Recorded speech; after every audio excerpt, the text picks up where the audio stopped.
ever wondered how we should share the Word of God? Hello, and welcome to today's Weekend Insight. And today I had a very specific question to ask, which is, how should we share it? Should we, because I wrote this down a couple of days ago, but yesterday, I think, or this morning, I watched a couple of shows of The Chosen. And in one of them, there was like the difference between the way Jesus preached and the way John the Baptist preached. And in the show, they have a way they call John the Baptist Crazy John. And I found it very interesting because he's a little more extremist as a follower. And Jesus is more of we ease into it. There's a way to talk to people, and there's a better way to. Some people are gonna understand my parables, others aren't.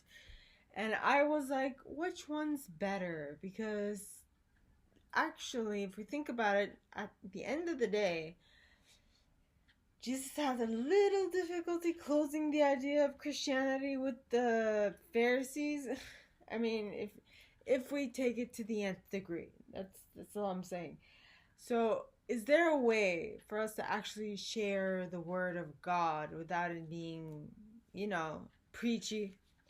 So, please, God, angels, and guides. Well, the first thing that pops to mind is one of the people I used to hang around with, Lisa Brown. And she had a very Gentile way of, gentle. Sorry, not Gentile. I don't know if there's in any case, a very gentle way of sharing the Word of God. Her way was more like you show by example and you lead by example. And that's a very good way of being a leader in your community, right? Don't say what to do, show, and prove with actions. So, my question was, let me uncross my legs. My question was, so how would be the best way to spread the Word of God? Okay, I got 2 cards up to date. So, please, God, angels, and guides. And the one that flipped right side up is Psalm book 56, verse 4.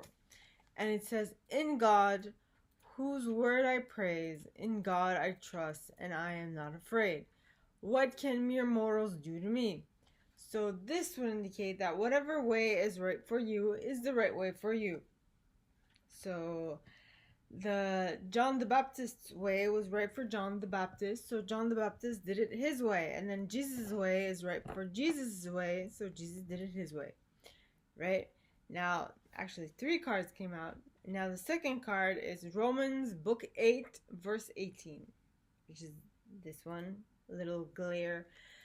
And it says, "I consider that our present sufferings are not worth comparing with the glory that will be revealed in us."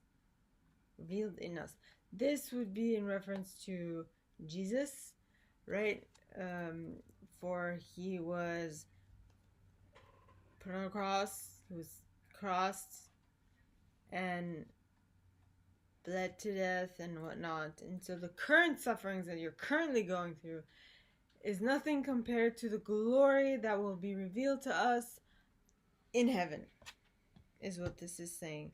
And then the third one is John book 1, verse 14. If you can see that without the glare, it'd be nice.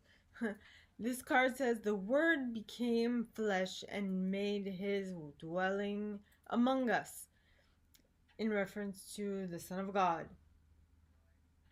The Word became flesh and made his dwelling among us, which is Jesus, right? Through Jesus, God came to earth. Now, and I'm going back to the card, it says, "We have seen his glory, the glory of the one and only Son, who came from the Father, full of grace and truth." This is in reference to Jesus. So, now how should we share the Word of God? The Word of God is knowing that what happened, knowing that Jesus was birthed with immaculate conception from Mary and between Mary and God, right? And that our belief in that is going to be the one that pushes us forward. So every single person is going to have their way of doing it, and every single person is going to have the people who resonate more with them. So this is basically saying, talk to the people who resonate with you, and everything else will just flow like butter, right? So my question is, which way would you prefer? Would you prefer John the Baptist's way of being a complete extremist, or would you prefer Jesus's way, which is more like, let's, figure out what I'm saying, even if what I say is kind of encrypted? Or is there another way that's best for you? So let me know and ponder that.